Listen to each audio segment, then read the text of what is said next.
Hello everyone, welcome to our channel Kumari kitchen. ఈరోజు చేసుకోబోయే recipe వచ్చేసి సగ్గుబియ్యం టేస్టీగా ఎలా చేసుకోవాలో తెలుసుకుందాము. ముందుగా ఒక 2 గ్లాస్ సగ్గుబియ్యం తీసుకుందాము.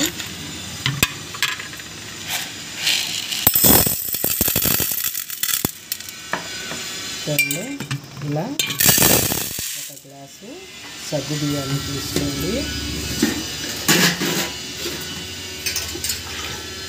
ఇందులో 2 గ్లాసులు వాటర్ పోయండి.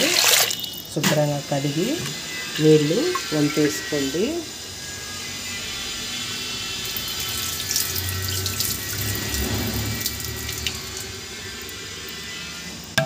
ఇలా 2 సార్లు బాగా కడుక్కున్న తర్వాత ఒక 4 గ్లాసులు వాటర్ పోసి ఉడికించుకుందాము.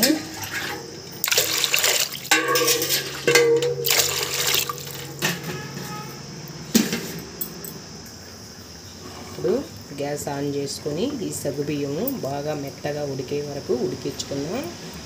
ఈ వేసవిలో మనకి కడుపులో బాగా చల్లగా ఉండాలి అంటే ఇలా చల్లటి పదార్థాలని తాగుతూ ఉంటే మనకి బాడీ చాలా కూల్గా ఉంటుంది, చాలా చల్లదనంగా ఉంటుంది, ఎంతో టేస్టీగా బాగా ఉంటుంది. ఈ పాయసం తయారు చేసే విధానం ఇప్పుడు తెలుసుకున్నాము. ఈ సగ్గుబియ్యాన్ని ఇలా మెత్తగా ఉడికించుకున్న తర్వాత జీడిపప్పులన్నిటినీ బాగా వేయించుకుందాము. ఇప్పుడు గ్యాస్ ఆన్ చేసుకొని ఒక బాండీ పెట్టుకుందాము. చూడండి, నెయ్యి అయితే నేను ఇంట్లోనే స్వచ్ఛంగా తయారు చేసుకుంటాను, చాలా టేస్టీగా ఉంటుంది. ఇప్పుడు ఒక గరిట,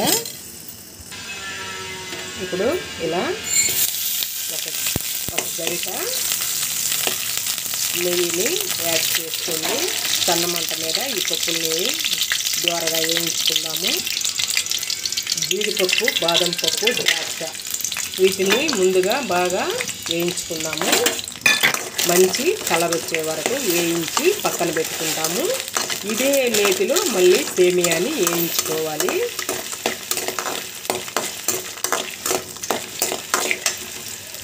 పప్పులు బాగా వేగాయి, తీసి పక్కన పెట్టుకుందాము.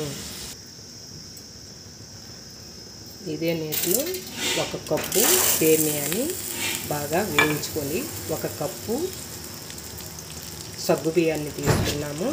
అదే కప్పుతో 1 కప్పు సేమియా తీసుకొని మంచి కలర్ వచ్చే వరకు వేయించండి. ఇవి వేయించే దాంట్లోనే ఈ సగ్గుబియ్యము సేమియా పాయసం టేస్ట్ ఉందండి. ఇవి కొద్దిగా కలర్ మారే వరకు వేయించండి. ఈ సేమియా బాగా మెత్తగా ఉడికిన తర్వాత ఈ వేయించుకున్న సగ్గుబియ్యాన్ని ఈ సగ్గుబియ్యంలో యాడ్ చేసుకోవాలి. ఎంతో టేస్టీ సగ్గుబియ్యము సేమియా పాయసం టేస్ట్ చాలా బాగుంటుందండి. మీరు కూడా ఇలా ట్రై చేయండి, మీకు బాగా నచ్చుతుంది. ఒక 6 యాలక్కాయలని మెత్తగా దంచి పొడి చేసి పెట్టుకున్నాము. ఈ పాయసానికి చాలా స్మెల్ ఉంటుంది. చూడండి, సేమియా అయితే సగ్గుబియ్యము చూడండి చాలా మెత్తగా ఉడికిపోయాయి. ఇప్పుడు మనం వేయించుకున్న సేమియాని ఇందులో యాడ్ చేసుకోండి.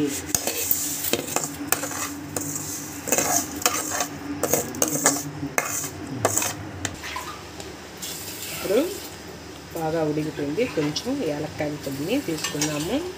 స్మెల్ అయితే చాలా బాగుంటుంది. మనం ఇందులో పాలు యాడ్ చేసుకోవాలంటే పూర్తిగా చల్లారిన తర్వాతే పాలను యాడ్ చేసుకోవాలి.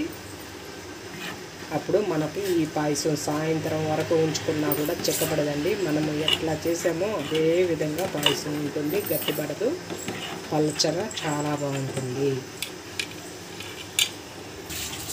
చూడండి, మనకి సేమియా ఇలా మెత్తగా ఉడికించుకోవాలి. మీరు ఏ కప్పుతో అయితే సేమియా తీసుకున్నారో అదే కప్పుతో షుగర్ కూడా తీసుకోండి. మీరు స్వీట్ ఎక్కువ తినేటట్టయితే చూడండి, నేను ఈ గ్లాస్తో షుగర్ తీసుకున్నాను. నాకు ఈ షుగరు ఇప్పుడు నేను 1 గ్లాసు షుగర్ని తీసుకున్నాను. మీరు షుగర్ ఎక్కువ తినేటట్టయితే అదే గ్లాస్తో 2 గ్లాసులు షుగర్ని తీసుకోవచ్చు. అంటే మీరు స్వీట్ ఎక్కువ తినేటట్లయితే 2 గ్లాసులు షుగర్ని తీసుకోండి. మేమైతే స్వీట్ తక్కువ తింటాము, అందుకని మేము 1 గ్లాసు షుగర్ని తీసుకున్నాను. ఇప్పుడు ఈ సేమియా సగ్గుబియ్యము బాగా చల్లారిన తర్వాత ఇందులో పాలని యాడ్ చేసుకున్నాము. పాలు కాచి చల్లార్చి పెట్టుకోండి. చూడండి, ఇప్పుడు పూర్తిగా ఇలా సగ్గుబియ్యం సేమియా ఇలా చల్లారిన తర్వాత ఇప్పుడు మనం కాచి పెట్టుకున్న 1/2 లీటర్ పాలని ఇందులో యాడ్ చేసుకోండి. చిక్కటి పాలండి ఇవి, ఇందులో నీళ్ళు అయితే అస్సలు యాడ్ చేయలేదు. ఇలా కలిపేసుకోండి. అబ్బా, టేస్ట్ అయితే చెప్పలేమండి, అంత బాగుంటుంది. సేమియా ఉడుకు మీద ఉన్నప్పుడు పాలను కానీ యాడ్ చేసినట్టయితే పాలు విరిగిపోయి మనకి గుల్లగుల్లగా ఉంటాయి. ఇప్పుడు ఈ సేమియా సాయంత్రం వరకైనా ఇలాగే గడ్డగట్టదండి, ఇలానే ఉంటుంది. చూడండి, ఇప్పుడు సేమియా పాయసం అయితే రెడీ అయిపోయింది. ఫైనల్గా కొంచెం డ్రై ఫ్రూట్స్ని ఇందులో యాడ్ చేసుకుందాము. మీకు నచ్చినట్టయితే ప్లీజ్ లైక్ చేయండి, షేర్ చేయండి, సబ్స్క్రైబ్ చేసుకోండి. ఓకేనండి, మరొక రెసిపీతో మళ్ళీ రేపు కలుసుకుందాము. ఓకేనండి, బాయ్ బాయ్.